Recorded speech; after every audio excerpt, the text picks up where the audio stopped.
This is TOS Television, your digital-first Pan-African news network. I am Abigail Okmade, and this is Africa Now. A rebel group has claimed responsibility for a series of mortar attacks launched Saturday on the airport of Bujumbura, Burundi's economic capital, a day before President Evariste was due to fly out for the UN General Assembly in New York. The attacks, which did not claim any victims or cause damage, were held as far as the city center late on Saturday. Red-Tabara, which houses Red Base in South Kivu in the neighboring Democratic Republic of Congo, emerged 10 years ago and is now the most active of Burundian rebel groups.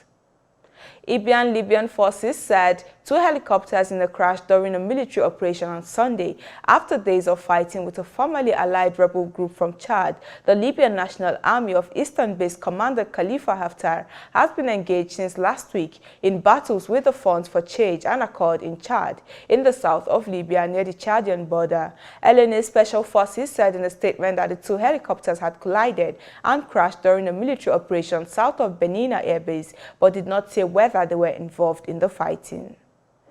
France's Armed Forces Minister arrived in Mali on Sunday to dissuade the military junta on bringing Russian mercenaries into the country and push it to keep a promise to return the country to constitutional order by February. Diplomatic and security sources say Mali's year-old military junta is close to recruiting the Russian Wagner group, and France has launched a diplomatic drive to thwart it, saying such an arrangement is incompatible with a continued French presence. The visit by Florence Parly to Mali is the highest level trip by French officials since the talks with Wagner emerged. Still on security, a Rwandan court is expected to issue a verdict on Paul Rusesabagina, the man whose story on saving scores of people during the Rwandan genocide inspired the acclaimed 2004 film Hotel Rwanda. Rusesabagina is charged with 9 offenses, including being a member of a terrorist organization, financing terrorism, murder, and armed robbery. His daughter, Karine Karimba, in an interview said they were not expecting any justice from the Rwandan society, but rather from the international community. Guinea's new junta arrested a former minister on Sunday and ransacked his home before releasing him hours later for violating a commitment to stay neutral towards the military administration. His arrest was confirmed by the ruling National Committee of Reconciliation and Development as well as his team. Camara was the industry minister and an advisor to former President Alpha Condé, who was ousted earlier this month.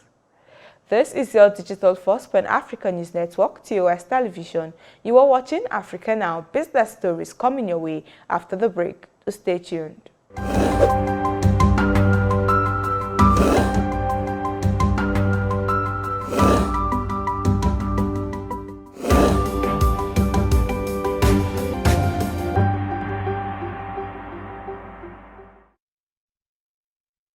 Welcome back. In business, the Parliamentary Budget Office of Kenya has raised alarm over the 1.17 trillion shillings public debt servicing this year, noting it will be a major constraint to the availability of resources to run government operations. The amount is part of the 3.66 trillion shillings budget for this financial year. This means that the government will be required to borrow more to plug the deficit of 940 billion shillings in the budget in the current financial year.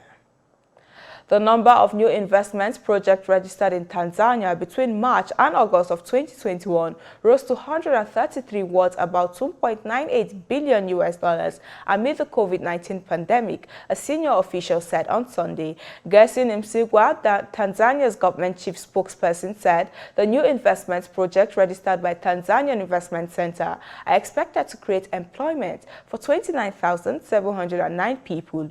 The official attributed the rise in registered investment projects in 2021 to massive reforms being undertaken by the administration of President Samia Suluhu Hassan, aimed at making the investment environment more conducive. And away from business, several African presidents have arrived in New York for the United Nations General Assembly. Tanzania's Samia Suluhu Hassan, Zambia's Hakainde Hichilema, Ghana's Nana Akufo-Addo, Botswana's Mogwetsi Masisi, and Nigeria's Muhammadu Buhari have so far confirmed attendance. This year's assembly has been scaled down to have most heads of state joining virtually because of the pandemic. And former Algerian longest-serving President Abdelaziz Bouteflika, who died on Friday, aged 84, was given a low-key state funeral on Sunday, in contrast with previous presidential deaths. Bouteflika was first elected in 1999 and is widely credited with a national reconciliation policy that restored peace after a war with armed Islamists in the 1990s killed an estimated 200,000 people. He stepped down in April of 2019 after Algerians blamed him for the economic stagnation of his latter years in power and mass demonstrations to reject his plan to seek a fifth term. And in sports, Rwanda has been eliminated from the 2021 Women's Volleyball African Nations Championship as the International Volleyball Federation continues to investigate allegations that the host fielded ineligible players. The development was announced in a communique issued by the Ministry of Sports on Sunday. According to a statement by the Ministry of Sports, it revealed that it had decided to take over the management of the ongoing African Volleyball Championship, which will be competed without the participation of the national women's volleyball team. And that is Africa Now. For more updates, to visit our website at www.tostvnetwork.com. Follow us and like our social media handles on Facebook, Twitter, and Instagram. And remember to subscribe on YouTube to stay with us and enjoy more programs on TOS Television Network. I am Abigail Okwade. Thanks for watching.